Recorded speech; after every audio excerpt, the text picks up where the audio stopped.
ये कहानी है एक ऐसे भक्त के बारे में जिसके पीछे साईं बाबा पड़ गए कि तुम ज़मीन खरीदो और अपना एक बंगलो बनाओ, अपना एक घर बनाओ। ये कहानी है एक पुरंदरे नाम के व्यक्ति की। पुरंदरे से बाबा बहुत प्यार करते थे। उनको एक करीबी भक्त भी मान सकते हैं बाबा के। वैसे तो सभी भक्त बाबा के जो हैं करीबी भक्त हैं, लेकिन इनके ऊपर एक ऐसी कृपा की बाबा ने, वो सुनकर आपको भी थोड़ा-सा अ, खुशी मिलेगी उस कहानी को सुनकर। पुरंदरे जो थे वो एक क्लर्क थे और महीने की तनख्वाह उनकी लगभग 35 रुपये रही होगी किसी ज़माने में। और जब भी वो शिरडी आते थे तो बाबा की उनसे एक आस रहती थी, और वो ये थी कि बाबा ने उन्हें कहा था कि तुम एक ज़मीन खरीद लो और उस पर अपना एक मकान बना लो। बाबा चाहते थे कि उनके पास एक खुद का बंगलो हो, खुद का एक घर हो। लेकिन पुरंदरे इस बात को जानते थे कि 35 रुपये महीने अ, मेरी तनख्वाह है, मैं एक क्लर्क हूँ, और मुंबई में या बांद्रा में कहाँ मुझे एक ज़मीन मिलेगी और कहाँ मैं उस पर एक बंगलो खड़ा कर पाऊँगा। ये प्रैक्टिकली पॉसिबल नहीं है। पर बाबा इस बात के लिए बहुत पीछे पड़े हुए थे। जब भी पुरंदरे उनसे मिलने जाते थे तो बाबा हमेशा इस बात को कहते थे कि एक ज़मीन खरीद लो और उस पे अपना एक बंगलो, एक घर बना लो। पुरंदरे ज़्यादा कुछ नहीं कह पाते थे बाबा से, बट वो ये कहते थे कि हाँ बाबा, मैं करूँगा। एक बार उनका फिर दोबारा शिरडी आना हुआ तो उस पर बाबा उनसे गुस्सा हो गए, क्योंकि वो बाबा की बात नहीं सुन रहे थे। और बाबा ने उनको धुतकारा, फटकारा और बाहर निकाल दिया द्वार कमाई से कि तुम मेरी बात नहीं सुनते। मैं तुमसे कब से कह रहा हूँ कि तुम एक ज़मीन खरीद के उस पर एक बंगलो बना लो। बट पुरंदरे जानते थे प्रैक्टिकली पॉसिबल नहीं है, क्योंकि मेरे पास ना इतना पैसा है ना कुछ है। अब ये बात बाबा को बहुत बुरी लगी, क्योंकि वो जब भी आते थे बाबा एक ही बात बोलते थे और वो हाँ कह के चले जाते थे, लेकिन ना वो प्लॉट खरीदते थे ना वो घर बनाते थे। इस पर बड़े बाबा जो शिरडी में रहते थे, बाबा के ही साथ रहते थे, और वो भी एक शिरडी में निवास करते थे, वो भी एक संत थे। तो बड़े बाबा से बाबा ने कहा कि आप इसको समझाओ पुरंदरे को, कि मैं इससे कहता हूँ कि एक अपनी ज़मीन ले ले, एक अपना घर बना ले, तो इसको समझाओ आप। बड़े बाबा ने भी जब जाके ये बात कही पुरंदरे से, तो पुरंदरे ने कहा, अपनी पूरी फाइनेंशियल सिचुएशन समझाई कि मेरी 35 रुपये महीना तनख्वाह है, मैं एक क्लर्क हूँ, मैं कहाँ से इतने पैसे में ज़मीन लेके और उस पर मकान बना लूँ। बड़े बाबा को इस बात के बारे में समझ में आ गया, लेकिन बाबा जो थे साईं बाबा, वो अपनी जिद पर अड़े रहे कि नहीं, उसे बंगलो बनाना चाहिए।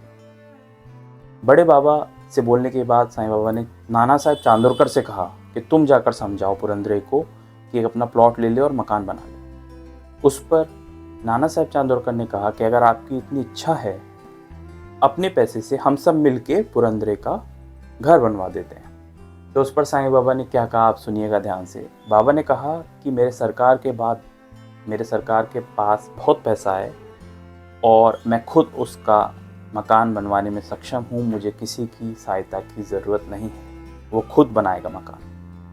इस पर सब लोग कंफ्यूज थे कि बाबा एक तो पीछे भी पड़े हुए हैं और उसकी मदद भी नहीं करने दे रहे। इस बात के बाद पुरंदरे जो थे वो एक बार अपने घर पर ही थे, तो अचानक से कोई उनका दोस्त आया और उसने उन्हें कुछ पैसे उधार दे दिए कि तुम ज़मीन तो लो, मकान बनवाने की बात बाद में है। पुरंदरे ने बोला कि इसका क्या इंटरेस्ट होगा, क्या ब्याज देना पड़ेगा, कब तक देना पड़ेगा। तो उस दोस्त ने कहा कि जब तुम्हारे पास पैसे हों तब मुझे दे देना, मैं कोई ब्याज नहीं ले रहा और कोई निश्चित लिमिट नहीं तय कर रहा कि इस तारीख तक मुझे पैसे दे दो। उस पर पुरंदरे को बहुत आश्चर्य हुआ, बट उन्होंने सोचा कि कहीं से पैसे आए हैं तो बाबा का भी मन है तो एक ज़मीन ले लो। तो उन्होंने एक ज़मीन लेके डाल दी, लेकिन उनके पास बिल्कुल भी पैसा नहीं था, मकान कैसे बनवाएं उस पर। फिर वो एक बार शिरडी गए। उस पर बाबा बहुत ज़्यादा गुस्सा हो गए, क्योंकि बाबा की हमेशा ये जिद रहती थी कि ये मकान क्यों नहीं बनवा रहा। एक समय था, राम नवमी का उत्सव था, तो उस पर उस समय बहुत भीड़ आनी शुरू हो गई थी बाबा के पास। तो दूर दूर गांव से काफ़ी सारे लोग अपनी अपनी प्रॉब्लम्स लेके आते थे और वो बाबा को घेरे रहते थे। पुरंदरे और उनके एक दोस्त का काम था कि जो भीड़ है उसको कंट्रोल करना। उन्होंने पूरी कोशिश करके रामनवमी के उस दिन भीड़ को कंट्रोल किया और अपने अकॉर्डिंग बेस्ट काम किया। ये बात बाबा को भी पता थी, लेकिन बाबा खुश होने के बजाय उन पर और गुस्सा हो गए कि तुम मुझे शांति से नहीं बैठने देते, इतनी भीड़ आती है और तुम कंट्रोल भी नहीं कर पाते। एक तो तुम मेरी बात नहीं मानते मकान बनवाने की, वो तो अलग बात है, लेकिन जब मेरे ऊपर इतनी भीड़ आ जाती है तो ना मैं शांति से बैठ पाता हूँ, ना मैं ध्यान कर पाता हूँ। तुम बिल्कुल अच्छा काम नहीं करते हो और इस बात की मैं तुम्हें सज़ा दूँगा। ये सुनकर पुरंदरे चौंक गए, क्योंकि उनने बहुत ही अच्छा काम किया था और ये बात सब जानते थे। जो श्यामा थे और जो भी भक्त थे वो ये सब जानते थे कि पुरंदरे ने बहुत अच्छा काम किया, लेकिन फिर भी बाबा ने उन्हें डांटा। लेकिन उन्होंने कुछ बोला नहीं, वो शांत रहे। पुरंदरे उसके बाद पुरंदरे के सर में दर्द होना शुरू हो गया और उनको मालूम पड़ गया कि बाबा ने जिस पनिशमेंट की बात की थी वो यही पनिशमेंट है। उन्होंने खूब दवाई ले ली, लेकिन वो सर का दर्द ख़त्म नहीं हुआ और वो मन में सोचने लगे कि बाबा मुझसे नाराज़ हैं इसलिए पनिशमेंट दे रहे हैं। एक बार वो कोई कंपनी थी जो 500 रुपये दे रही थी किसी काम के, उसके लिए अप्लाई किया पुरंदरे ने और बदले में उनको 500 रुपये मिल गए। अब उस पैसों से उन्होंने मकान बनवाने की सोची, क्योंकि बाबा की इच्छा थी और बाबा गुस्सा भी चल रहे थे उनसे, तो उन्होंने लकड़ियाँ, ईंटें ये सब खरीद ली। लेकिन उनके सर में दर्द के कारण वो मकान के काम पे ध्यान नहीं दे पाते थे। मकान बनके तो रेडी हो गया, लेकिन मकान कम पैसे और थोड़ा सा ध्यान ना दे पाने की वजह से कुछ ऐसा बना था कि वो कभी भी गिर सकता था। दीवारों में क्रैक आ गए थे, क्योंकि अच्छी तरह से जो है मकान का काम नहीं हो पाया था।